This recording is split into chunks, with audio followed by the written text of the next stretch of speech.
One of the most vital skills needed to excel in school, especially college or a university, has very little time dedicated to prepare for it. There is no course in high school for note-taking. They don't take you aside when you enroll in college and give you an introductory course in frantically jotting down the word salad coming at you from the professor. The only thing they really tell you is, just get down all the important bits. I am one of those people who want to know how things work in depth, so telling me just to jot down what's important seems vague and frustrating. What if everything's important? How am I supposed to know what's vital and what is filler?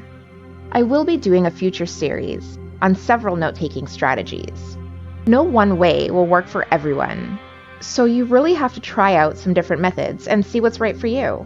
Today, we will focus on one thing that they all have in common: shorthand.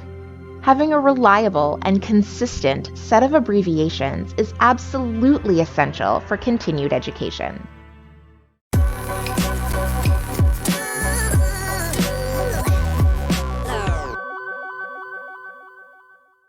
If this is your first time here, please hit that subscribe button to keep up to date with all our fresh content. If you like learning with us and growing your mind, please give us a thumbs up. This small show of support helps us out so much and also allows others to find our content easier when they need it. So go ahead and pay it forward. While journalists have a shorthand that could be considered a completely different language, yours does not have to be that complicated.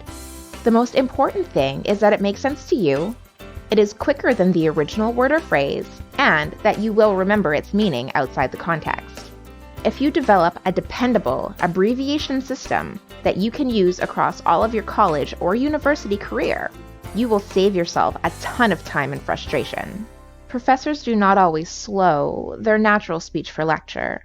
Copying down even a brief summary of points can sometimes cause you to lag behind and miss out on important concepts.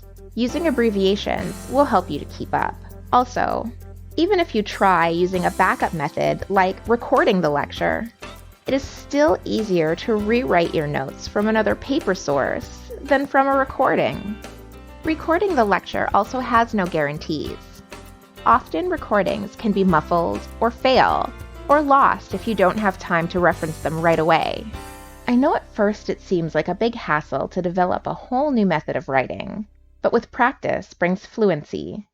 This is a muscle that you will be exercising for the full duration of your studies at least. The fumbling that you will have in the first few weeks will greatly ease over the years of your academics. I have included a link in the description to a free printable of some common abbreviations I use in my notes. What are some of the strangest or most convenient abbreviations you found yourself using in lectures? Let me know in the comments below. Please don't forget to subscribe to our channel and turn on notifications so you don't miss a single video. If you are so inclined, give us a thumbs up so we know you want more videos like this. Also, check out our website to get exclusive content and study materials. Just click the link in the description. Or, since you're already here, check out our study hacks and our organizational tips playlists to help you stay on top of not only schoolwork, but life as well.